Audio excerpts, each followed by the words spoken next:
welcome to the debate right here at Press TV. I'm Marcia Hashemi.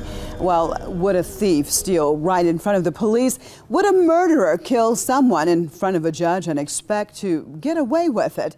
Then why would the Syrian government invite international investigators to their country and then use the chemical weapons while they are there? What is looking more and more similar to the WMD lie, which was a pretext for invading and occupying Iraq, the world may be about to witness another Western and petrodollar-backed war based on a lie. Stay with us as we take a look at the latest from the Syrian scenario. Few days have passed since the Syrian opposition accused the government of Bashar al-Assad of launching a chemical attack in the suburbs of the capital, Damascus. However, new reports by the Syrian TV say that the army soldiers have found chemical agents in militant-held tunnels in the Damascus suburb of Jabar. Some Western countries continue to accuse the Syrian government of being responsible for the attack. Washington has already started considering military options against Damascus, and U.S. media reports say that the Pentagon is making initial preparations for a cruise missile attack on Syrian government forces. Washington has bolstered its Navy presence in the eastern Mediterranean and moved its warships closer to Syria. This all comes at a time when no investigation has been conducted and no evidence has been found to prove that the Syrian government had any role in the chemical attack. France has also called for a reaction with force if it's confirmed that the Assad government was behind what it called a chemical massacre. All of the information at our disposal converge to indicate there was a chemical massacre in Syria close to Damascus and to indicate that the regime of Bashar Assad was the source of it. Britain went as far as directly accusing the Syrian government of carrying out the attack. Iran has warned against any foreign military intervention in Syria, saying that there's no international mandate for any such intervention. Tehran says there's evidence that the attack was carried out by foreign-backed insurgents. Russia also rejects claims that the Syrian government was behind the alleged deadly chemical attack. Moscow says there's growing evidence that the Syrian rebels were behind the attack and described the allegation as a provocation aimed at undermining peace efforts in Syria. The biased regional media immediately, as if on demand, began an aggressive information attack, placing the responsibility for the attacks on Assad's government. All of this can only suggest that we are dealing with a pre-planned provocation. The clearest evidence would, however, come from a team of UN experts already in Damascus at an invitation of the Syrian government. UN envoy Angela Kane has arrived in Damascus to press for an investigation into the alleged chemical weapons attack. U.S. President Barack Obama had threatened Damascus with military intervention after a deadly gas attack killed nearly 30 people in the Syrian town of Khan al-Assal back in March. A Russian investigation found that Western-backed militants were behind the attack. Obama said at the time that the use of chemical weapons would cross a red line. But now it seems that the U.S. and its allies are pushing for a military intervention in Syria. Of course they want an intervention. They've been humiliated by the success of the Assad government and the Syrian people who do not want this Takfiri, bloodstained Sharia imposed on them. Well, I'd like to welcome my guest to the program, author and historian, Mr. Webster Griffin Tarpley out of Washington, and investigative journalist, Mr. Lee Kaplan out of Berkeley, California. Welcome, both of you. To the program, I'd like to start off in Berkeley, actually, with Mr. Kaplan. What do you make of the timing of this attack? Because actually, this attack actually came on the year anniversary of U.S. President Barack Obama's speech about his red lines for Syria. What do I make of the attack? Well, what I'd have to say is the timing of the attack. The timing of the attack. The time. I don't think there's any good timing for the attack. This attack, though, was definitely from Assad's regime. Maher Assad, who is the general in charge of the 5th Brigade that handles chemical weapons there in Syria, is the one who's in charge of chemical weapons there in Syria. The area in Damascus where civilians were attacked by the poison gas was coming under control of the Free Syrian Army. And it was just getting a little too close for comfort. There are 3 depots where the Syrian government keeps these chemical weapons, and they are only released with direct command from the Assad family, specifically Maher Assad and Bashir Assad. And another reason I think that the attack occurred on this date, or this time as you're putting it, is I do believe that Syria, being a proxy of Iran, this is a test to see what they can get away with in terms of conflicts, in terms of reintroducing chemical warfare onto the battlefield. Okay, this well, is let me get Mr. Tarpley in on War this discussion. Mr. Tarpley, what would the Syrian government have to gain by using chemical weapons on its own people at this time? Well, let me say, first of all, there is absolutely no proof that the Syrian government did this. Indeed, it seems to me the suspicion goes the other way. I would endorse the statement of the Russian Foreign Ministry. It has all of the earmarks of a carefully pre-planned provocation by this terrorist opposition in Syria, the so-called death squads, and they need it because they're losing. Since the fall of Qusair on the 5th of June, we've had key neighborhoods in Homs that have been liberated by the Syrian government. We've had the rebels really in full retreat the whole summer. It has been a very grim military panorama for them. They've tried to balance that by making little sallies near Latakia. The Latakia front has now been shut down again by the Syrian army and some other areas. But generally speaking, the rebels have been in a kind of a slow motion rout. So they are desperately depending on foreign intervention. They need the United States to pull their chestnuts out of the fire. Without U.S. intervention, they're doomed. So everybody knows, with this red line stuff going on, the only way you can get the United States to start bombing Syria is to mount a fake provocation. And I would refer people to the Voltaire Network website, where we have these indications that the film was posted on YouTube before the so-called incident was supposed to have taken place.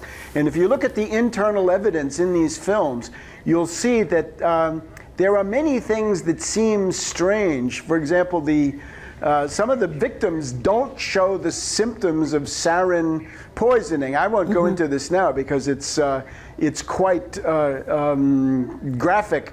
But if you go and look at the symptoms of somebody dying of sarin, you'll see that there are some very messy ones that are not shown in any of these films. Okay, well, Mr. Kaplan, tell me, why do you think the Syrian government would do such an attack at this time when there are international investigators actually on the ground in Damascus? Well, the international investigators have just come on the ground, but the fact of the matter is intelligence circles in the West, the United States, the French, they have intelligence listening posts, they have other information. They have determined that this came from the depots that I explained to you in Syria. To say that why would Assad attack his own people? Well, he is a dictator and he's a fascist, and if it's to his benefit to do so, he will do so. Well, even a dictator, let's say even a dictator and a fascist, Mr. Kaplan, let me just jump in here.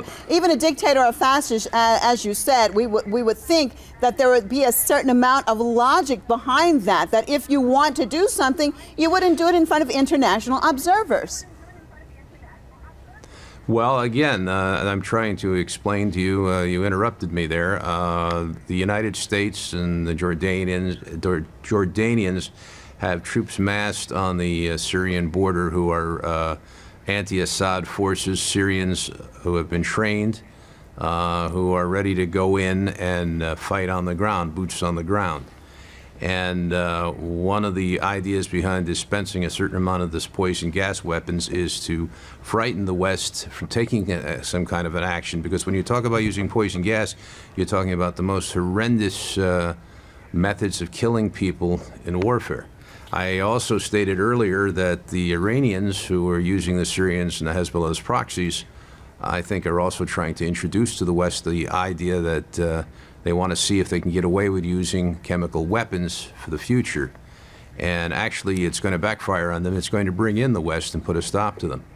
But this is the reality of the situation. Okay. Every time the Syrian regime has used weapons of mass destruction against the anti-Assad forces, the Assad forces always claim it's the opponents. Okay, well, let me get Mr. Tarpley in. Mr. Tarpley, interesting what Mr. Kaplan has just said. He says every time that the regime of Bashar al-Assad has used chemical weapons, but we saw even earlier a representative from the United Nations, Carla De Ponte, who went in there and actually said that she saw no signals that the Syrian government had used the weapons. However, quite likely that it was coming from the insurgents. So your take on all this, sir? Right. Well, to me or to of course, Mr. it's claim and counterclaim, but in the middle of this, there is no proof on the side of the people who want to blame Assad. Here in the United States, about 2 months ago, we had the Obama administration concluding with great fanfare that Assad had used chemical weapons, and they said they had proof. Well, we want to see it. The days are long gone when you can get away without that. Let me just put this in perspective, though. I've just been walking by the White House. We had the Martin Luther King Day demonstration. There was a meeting of the National Security Council going on. Are they going to bomb Syria or attack with cruise missiles?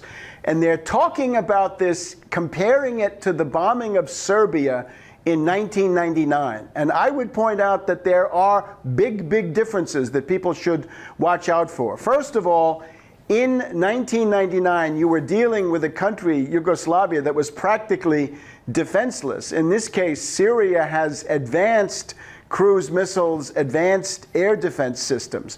In those days, the president of Russia was a drunk, Yeltsin.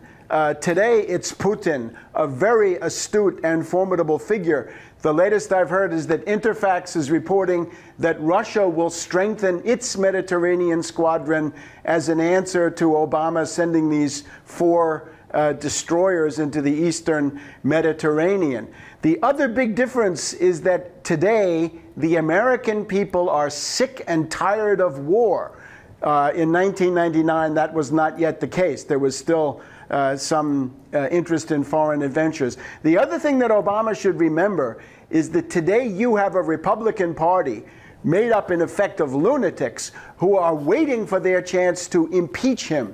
The Republicans felt that they did it wrong last time. They tried to impeach Clinton before the bombing of Yugoslavia. If they had waited until after the bombing of Yugoslavia, they would have been able to impeach him. This time they want the war first and the impeachment second. Now, in the middle of all this, look at Obama. Obama is obviously not in favor of bombing Syria. He's been dragging his feet. He's been making excuses. We even hear that the United States has delivered very little of these famous weapons that were supposed to go to the Syrian rebels. Very little has been done in that official regard. I'm sure there are other shipments that are going on. All right, well, Mr. Kaplan, let me just get Mr. Kaplan back in on this. Telling the members of Congress that he does not want war. Okay, Mr. Kaplan, you were shaking your head. Go ahead. You can comment, please.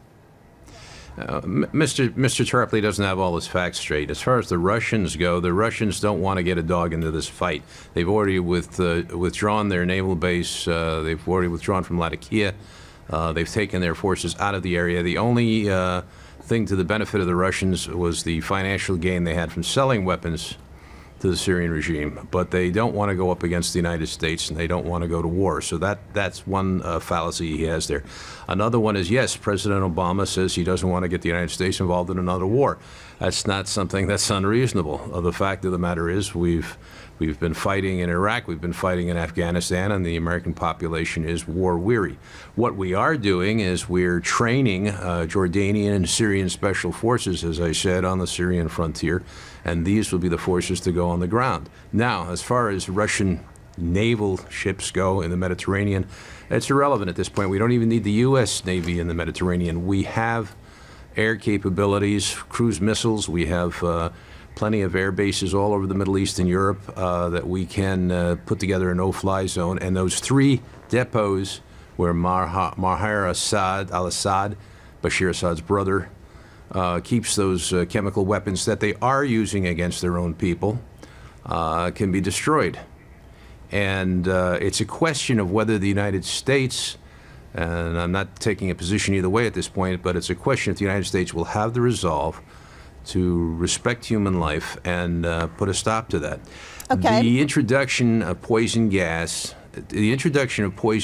into warfare, this is a bigger story than most people realize. All right. Well, Mr. Tarpley, let's look at that. What Mr. Kaplan is saying about the introduction of poison gas in warfare. It takes me back to the 1980s when the forces of Saddam Hussein, which were supplied by the United States and others, actually used chemical weapons, poisonous gas, and this was ignored totally as far as the international media and also political circles. However, I'm talking to Mr. Tarpley. However, Mr. Tarpley, all of a sudden now that this happens, once again, I will reiterate, with the international observers on the ground, that suddenly we see the mainstream media and we see political circles beating the wars of drum and waving the flags of human rights. Your take on all this and the role of the media in all of this? I would first say that the the nonchalance of the other speaker is exactly the kind of lightheaded foolishness out of which world wars can occur. The fact that the Israelis feel free to bomb Russian weapons shipments, it seems to me, takes us right to the brink of some kind of cataclysm that I don't want to contemplate right now. The Israelis should back off their attacks on these Russian military assets, and the idea that you can simply blunder into Syria and bomb whatever you want, I think this is an obsolete attitude that has grown out of this idea that war is a one-way street. War is what the U.S. and the Israelis do to somebody else, and the inanimate object does not respond. Well, as von Clausewitz says, it does respond, and that can make it pretty uncomfortable for you. Now, what we have is Fabius of France, Haig of Britain, the Israelis, Davutoglu of Turkey, we've got McCain, we've got neocons, and they're all beating the drum, screaming for war. These Europeans and Israelis are all willing to fight to the last American, right? When you go to a demonstration like the one I've just been to, we have poor black people, we have poor Appalachian people. They're the ones who are going to die in something like this. And again, the American people have one answer to this, and it is no. I urge Obama to maintain his resistance, right? He's conflicted, he better stay conflicted, because if he goes down this road, he will be impeached. The same McCain that is urging him into war right now will turn around and impeach him. I would urge Obama to fire the principal warmongers. That would be Kerry, that would be Susan Rice, that would be Samantha Power, and some others, and listen to the advice of General Dempsey, who is telling him, don't do it. Any bombing will not be decisive militarily, but it will make the United States decisively committed to a conflict like this. Okay. Let the powers in the region, let the Israelis above all, if they're so threatened, let them take care of this. Well, they what should about be that, on Mr. their Kaplan? own. How dangerous is this situation now that the United States is threatening to enter the situation? Is it likely to expand and make the overall situation more dangerous? Well, first of all, I don't believe that my attitude about this borders on nonchalance. Something about Mr. Tarpley is he's a lifelong conspiracy theorist, and he's part of the Lyndon LaRouche campaign. They frequently blame the Jews for everything, and they're always looking for conspiracies. I think he also said that 9/11 wasn't done by Al-Qaeda. It was an inside job. What a lot of baloney. Let me finish. Let me finish, Mr. Tarpley. The fact of the matter is, that you, Mr. Tarpley, your fantasies don't impress me. What we've got is a situation just like before World War II, where Mr. Tarpley here could be the Neville Chamberlain. In other words, he's the one who's going to sit back and he's saying there's nothing to worry about. These are just the warmongers in the West who are trying to stop a vicious dictator who murders his own people. And the fact of the matter is, this is something that the United States, which feels an obligation for genuine human rights, not talk and not newspeak, to help even the Syrian civilians from being murdered by a dictatorship and a family which has murdered their people there for generations. The fact is, it's not nonchalance. It's history repeating itself. This is the same thing that we had with the Nazis before World War II. Okay. And the fact of the matter is, people like Mr. Tarpley, you know, he can insult me and accuse me of nonchalance. Believe me, I don't want a war, and I'm not nonchalant about war. All right, well, let me get Mr. Tarpley back in here. Mr. Tarpley, Mr. Kaplan said that this is similar to World War II. If we look at, though, the FSA and those that the United States and their allies and the Saudis and petrodollars are supporting, they have been, many have witnessed time and time again during this 2.5 years of unbelievable crimes as far as beheadings. We have seen even organs being eaten. And so the United States, are these the supporters of human rights that they're trying to encourage? Right. I'm not supporting the cannibals. I'm not supporting the rebels who have used chemical weapons, in particular as provocations. These are rebels that fight among themselves. The various leaders kill each other. Those rebels represent, I'm afraid, the collapse of civilization. You're dealing with historical analogies. Fine, you have the wrong historical analogy. The correct historical analogy is not 1939. It's 2002, 2003, when we had the pompous neocons, right? The Wolfowitz, the Cheneys, the Bush, the Youngers, and so forth, assuring us that Saddam Hussein was the new Hitler and everything in the world depended on getting rid of this guy who could strike any capital in the world in 45 minutes. That was a fantastic fiction. And what we're dealing with today is an equally fantastic, or more fantastic, fiction about Assad and the chemical weapons. Assad has no need of chemical weapons. He's winning without them. You're constantly citing the 300 Jordanian supermen who have been trained by the Israelis and the US and the Jordanians, and somehow this irresistible spearhead of 300 trained fighters is going to go all the way to Damascus. Is pure nonsense. This is the Figaro story. All of these things have been discredited, and the credibility of this stuff here in the United States is at an all-time low. Any intelligent person does not want to hear about how Assad is now threatening the liberty of the world. But the difference now is that with the presence of Russia on the side of Syria, contrary to what you say, this connection persists, and the presence of Iran, other new powers, a changed military landscape. All right. Well, I'm so sorry to interrupt you, Mr. Tarpley, but we are out of time. I appreciate you both. I appreciate both our guests for being with us. We're out of time. Out of Washington, author and historian, Mr. Webster Griffin Tarpley, and out of Berkeley, California, investigative journalist, Mr. Lee Kaplan. And we appreciate you, viewers, for being with us. Make sure you join us right here, same time, same place for another debate. Tomorrow, I am Marzieh Hashemi, signing out for myself and all the crew right here in Tehran. Thank you so much, and goodbye.